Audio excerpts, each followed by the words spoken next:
La pharmacie, elle est en permanence inondée. La boulangerie, pareil, cave inondée. Regardez les travaux là, les murs sont en train de s'effondrer. La bédérie en dessous, tout ce qui est soutien de l'immeuble sont dans un état absolument affreux. Le 52, il y avait une cave aveugle ici. J'ai fait réouvrir, vous voyez, on voit une petite ouverture maintenant.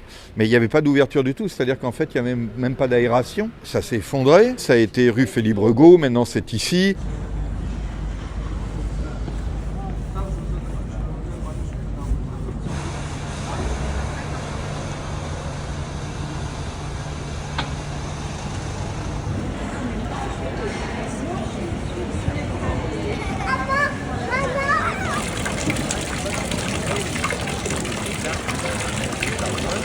Ce premier diagnostic, il nous dit qu'il y a un immeuble qui est celui du 34, qui a des vraies fragilités au niveau du sous-sol et au niveau de la cave et au niveau du sol, qui entraîne des fragilités de structure et qui a un réel risque d'effondrement. Il y a du coup un risque sur les deux immeubles attenants, le 32 et le 36. On a bon espoir que les deux autres immeubles pourront normalement rouvrir avec un étaiement solide des caves. Sur le 34, il faudra un peu plus qu'un étaiement, il faudra sans doute des travaux de structure au niveau des fondations de l'immeuble. Ça peut prendre rapidement plusieurs semaines, ça a été le cas sur d'autres immeubles aixois malheureusement.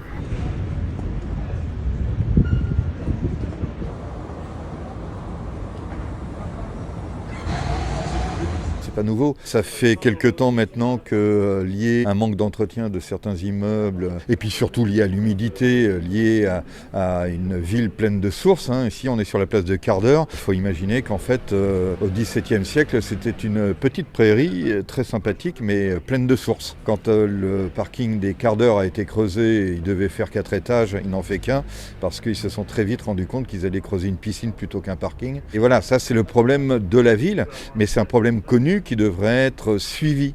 Et là, c'est un manque de suivi qui fait qu'effectivement, on se retrouve aujourd'hui avec des restaurants qui sont obligés de fermer, des magasins qui sont obligés de fermer. On est très embêtés puisque les compagnies d'assurance de nos commerces n'interviennent pas dans ces cas-là. Donc c'est une perte sèche pour chaque magasin. Et donc c'est pour ça qu'on est un peu dans l'urgence tout le temps de dire quand est-ce qu'on va rouvrir ? C'est malheureusement pas le premier cas. Le fait d'avoir recruté au sein des services de la ville d'Aix justement des experts pour cela, c'est justement de dire aux propriétaires, aux copropriétaires, aux syndics de copropriété, n'hésitez pas à saisir les services de la ville. Sur les sous-sols, les gens sont chez eux, les copropriétés sont chez eux. On n'a pas le droit et le pouvoir d'y rentrer pour faire les vérifications. Ouvrez-nous la porte et saisissez-nous pour du préventif. On sera le plus proactif possible sur ces sujets qui nous concernent tous.